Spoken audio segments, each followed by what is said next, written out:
Welcome to the World of Wartonno, your gateway to the mysterious realms of dark ambient music and the stories that bring them to life. Every time, we uncover the haunting narratives, forgotten places, and enigmatic worlds that inspire these immersive soundscapes. Join me as we explore the depths of sound and story, where music becomes a portal to the unknown.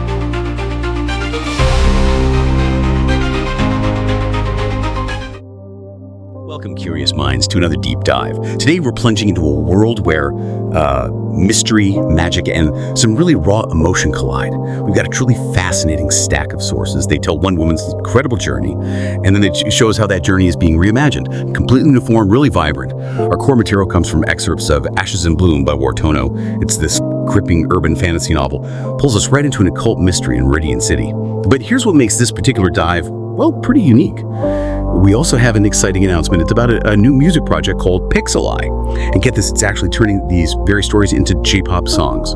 There's an upcoming EP, Meridian Echoes. Yeah, and what's really compelling here, I think, is how these two distinct forms, you've got this detailed, often pretty somber narrative on one hand, and then this energetic, almost hopeful musical take on the other. Yeah. How they both illuminate different facets of, well, a single powerful human theme. It's that journey, finding renewal, even when you're steeped in the deepest grief and loss.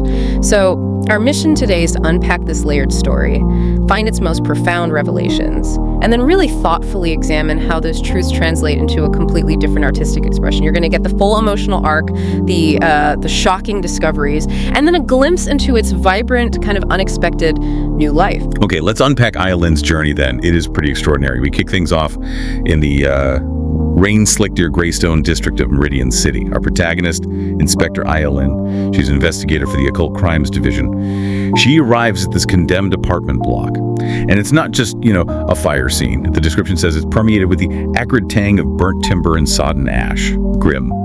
But it's what she finds growing out of all that destruction that really sets the stage. Precisely. Right out of the charred debris, these pale, almost silver plants are growing. They're described as luminous, delicate, each leaf edged with a faint internal light. They're not just weird plants, though. As Aya watches one unfurl, it reveals something chilling. A face, small, perfectly formed, and unsettlingly human, etched with agony. So this isn't just a bizarre discovery, right? It challenges her whole understanding of life and death. It forces her to confront this unsettling idea that maybe parts of those we lose aren't truly gone, just transformed. And it gets even more complex because of Aya's own perception. She has synesthesia. So she doesn't just see these glowing blooms, she experiences them as a sound, a grieving sound. And she sees other faces in them too, some serene, some terrified.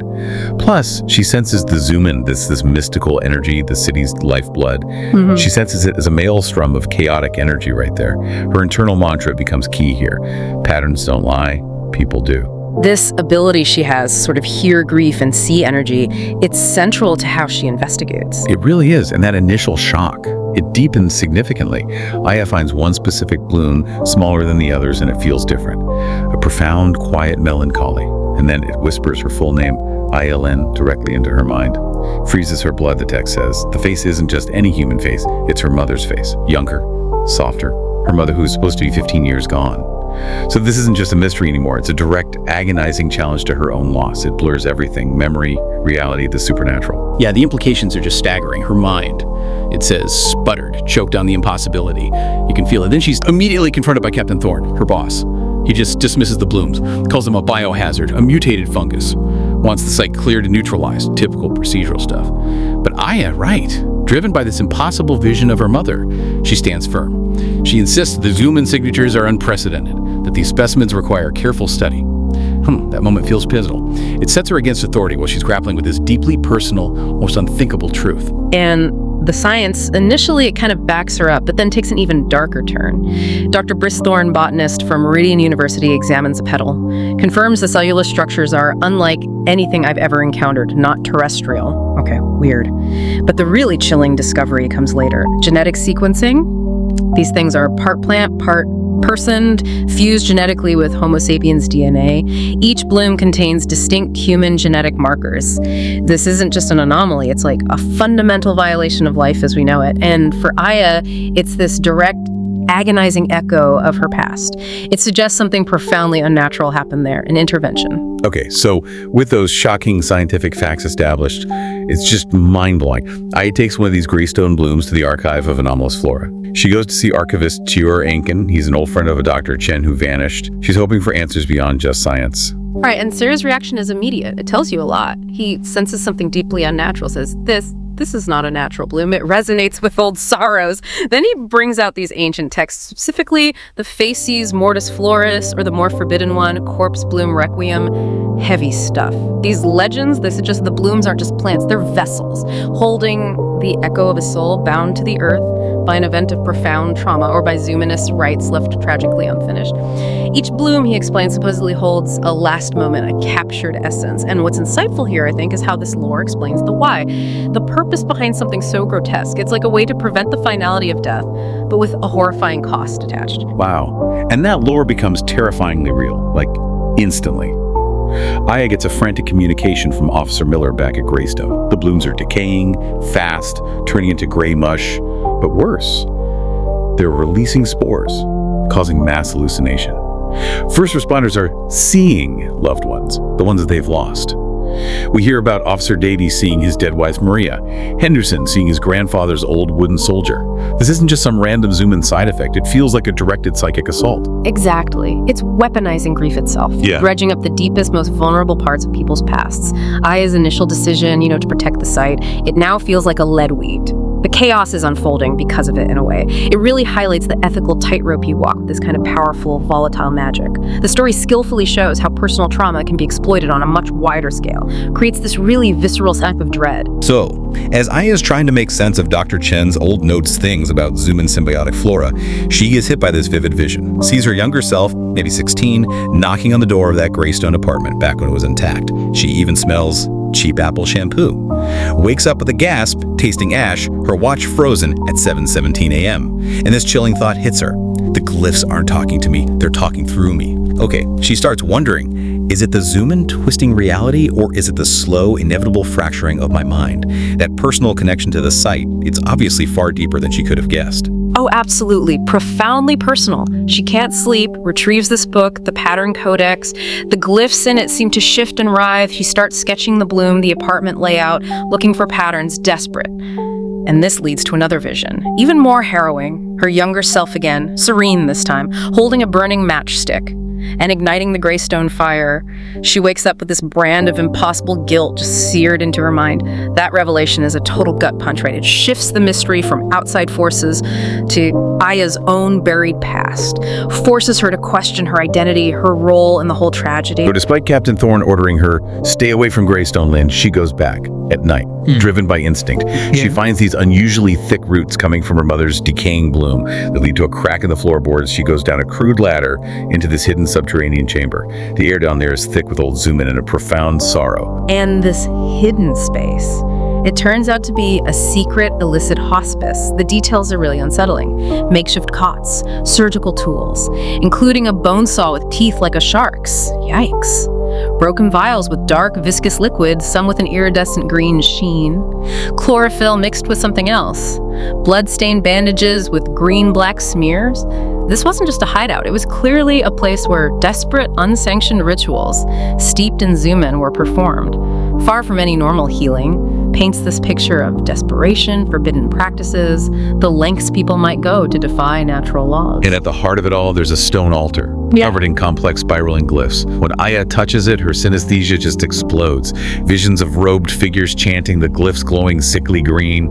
The zoom-in energy here feels ancient. It speaks of preservation, of containment, but also holding something tight, preventing decay, yes, but also preventing release. Ooh, that's key. Yes, clear this space was designed to trap and bind, not to heal or free. And then comes the discovery that just shatters everything for her. Aya finds a tarnished silver locket, one her father gave her mother, miniature portraits inside, and there it is, the brutal truth. Her mother didn't die peacefully at Meridian Memorial. She was here, in this desperate, hidden place, cared for by unsanctioned zoom-in. The whole story she knew about her mother's death, the carefully constructed lie, it just crumbles. She realizes the bloom isn't some message from beyond. It's a grotesque, lying echo. Her mother's essence was trapped, tethered to this unhallowed ground by forbidden magic. A desperate act of love twisted into something, well, Horrifying. And if that wasn't enough, the ultimate betrayal of her own past comes next. From a buckled shelf, she finds this ledger titled Containment Protocols. It's basically a log of imprisonment. Names, dates, notes like contained status. Scrolling through decades of entries, she finds her own name. Aya Lin, my name.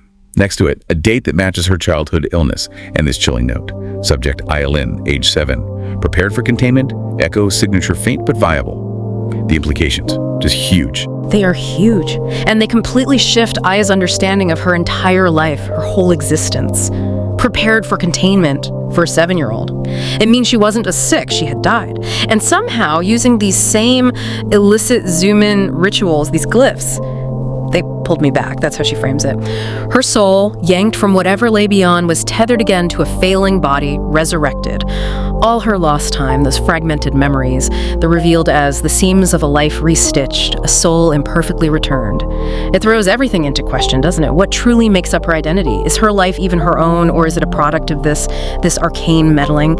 It completely redefines her understanding of herself. So to confront this earth-shattering truth, Aya tracks down Allure Vance, a name from the hospice log, finds her in a tenement building in the Old Harbor district. The zoom in there feels old, thin, and sorrowful, like a lingering perfume of dried, pressed flowers. Poetic, but sad. Allure herself is gaunt, disoriented, surrounded by wilting plants and occult books.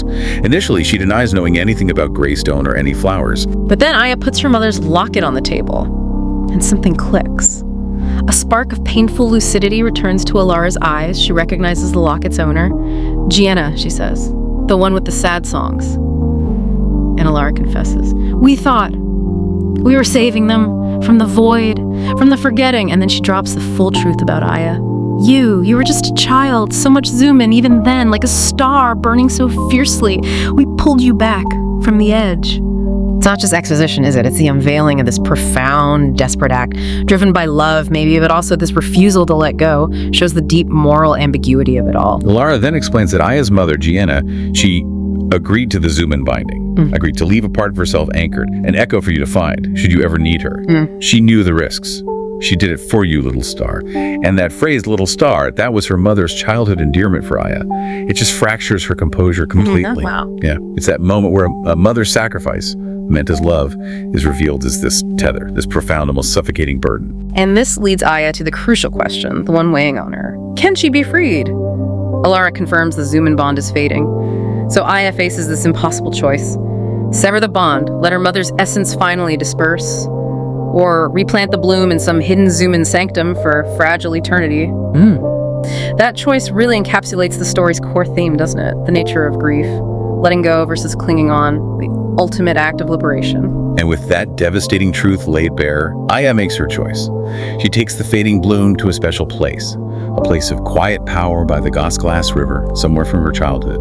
No big ritual, no tools, just words. She says her farewell. Mother, Gianna, thank you for staying. It's time to rest now. Be free. And as that word free fades, the bloom pulses. A soft, silvery light, a final, defiant luminescence. It whispers one last thing, my spark, and it just dissolves into fine, shimmering ash, through Aya's fingers into the river. That act of letting go, it's both profoundly liberating and agonizing. A final release, acceptance, the hard path to real healing. But this release, it comes at a profound personal cost. Her most vivid, cherished memory of her mother, young, vital, singing a lullaby, it blurs, then vanishes, leaves a phantom ache. It's just gone, erased. So while the grief is now maybe a clean burn, right, unburdened by that unnatural clinging, a chilling new question takes its place. It hits right at her identity. Exactly. And this is where the story leaves us with this really powerful existential punch. Remember that scar on her wrist? From magic twisted and broken, it pulses with new, unsettling significance. Aya, who we know is a sigil walker, skilled with magical glyphs, she has to confront this question. How much of the woman walking this path in the inspector, the sigil walker, was truly Aya Lin? How much of my drive, my stubborn refusal to break, was a product of that arcane meddling, a life replanted, forced to bloom again after it had been uprooted? It's this stark liberation, realizing that some truths weren't found in clinging to the ashes, but in the courage to let the wind take them. Yeah. But that final unburdening also brings this profound crisis of self, questioning the very essence of who she is. Wow. That is such a profound journey. Leaves us with these huge questions about identity, sacrifice, the real nature of loss. It's heavy stuff. But now, maybe surprisingly, we're going to see how these exact themes, how they get reimagined, find new light in a completely different, really vibrant artistic form. Our sources reveal that Wartonno, the author, is actually behind this new music project, PixelAi, and is transforming these Meridian City stories into anime J-pop inspired songs. Yeah, it's a fantastic example of cross-media storytelling. Shows how a narrative can evolve, speak to audiences in new ways. While the novel explores the city's, ambient echoes, dark corridors, often with a somber tone, PixelAi translates these tales into bright, cinematic J-pop. It cleverly combines anime-style visuals, upbeat pop melodies, and story-driven lyrics to show two sides of the same coin, the shadows and the neon of Meridian City. It's not just adapting, it's reinterpreting, trying to find the light within that darkness. Okay, that sounds like a pretty radical shift from the darkness in the book. So how does PixelAi bridge that emotional gap musically? What makes Ashes and Bloom, the song, an anthem of hope when the story is so, steeped in grief and trauma? That's a really crucial question, and it speaks to the project's ingenious approach, I think. The Meridian Echoes EP, it's set for release September 17th, 2025, has 4 tracks, each tied to a specific short story. The first one, most relevant for us today, is Ashes and Bloom. The song takes the story's raw themes, grief, renewal, and transforms them. Musically, it uses shimmering chords and uplifting tempo to give this sense of emergence, of rising above. The lyrics are key. They focus on dancing in the ruins, captures that paradox, finding beauty in decay, light glowing within darkness. It's about taking that profound, unburdened loss Aya feels at the end and turning it into this defiant declaration of moving forward, which is actually a pretty common theme in J-pop. That kind of resilience lends itself perfectly to this narrative of rebirth. So it's not just a sad song mirroring the story, it's more like a celebration of resilience that comes after the pain. The lyrics you mentioned really drive that home. Things like falling petals in the fire, whispers turning into sky, even broken roots can't hold me, dreams refuse to die. Every tear becomes a diamond in disguise from the shadows. I learned to rise ashes and blue, I'm still alive. Dancing where the shadows hide from the ruins, colors rise, hope is burning bright tonight. That's a remarkable reimagining, yeah. Turning Aya's incredibly difficult journey into something more universal about strength. Absolutely. It uses the vibrant, often high-energy style of J-pop to amplify the story's underlying message of hope. The music becomes this kind of emotional counterpoint to the narrative's inherent darkness. And the other tracks on the EP, they continue this pattern, really compelling adaptations. Echoes in the Dark Fiber, based on a haunted AI story, becomes a song with neon synths, glitchy textures, like a love song wrapped in static. Then The Drowning Glyph, where Aya confronts that cult using glyph magic, becomes a pop anthem about resilience, uses watery synths, pounding rhythms, declares I won't drown tonight. And the last one, The Watching Ink, about cursed writing, spins gothic paranoia into defiance, lyrics about ink seeing the soul and writing my way to brighter days. So each song uses the distinct sounds of J-pop to reflect and kind of elevate the core emotional conflict from its source story. That's fascinating how the genre itself becomes a lens, a way to re-experience these intense stories differently. So connecting this to the bigger picture, what does this Meridian Echoes EP ultimately achieve for this whole universe Wartonno's building? Well, it's designed as a first bridge, really, between these rich short stories and the world of music. It offers a new way for readers, people who already love the stories, to experience them. But also, crucially, it's an accessible entry point for new listeners. Gets them into the Meridian City universe by offering this different emotional register, a different artistic interpretation. It kind of mirrors the city itself, hopeful and haunted. It really demonstrates the power of, intellectual property to go beyond its original medium, invites broader engagement, shows how creativity keeps finding new ways to express itself.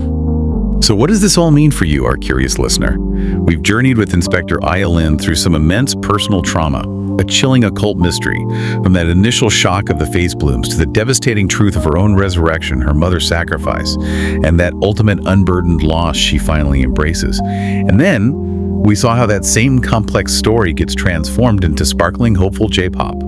Shows the enduring power of these themes across totally different artistic mediums. Yeah, this deep dive, it reveals the incredible resilience of storytelling, how it explores these profound human experiences, grief, identity, sacrifice, rebirth across vastly different forms. It highlights how art can take the darkest ashes and find, not just beauty, but vibrant, defiant, new life within them. It really makes us question what constitutes a life, doesn't it?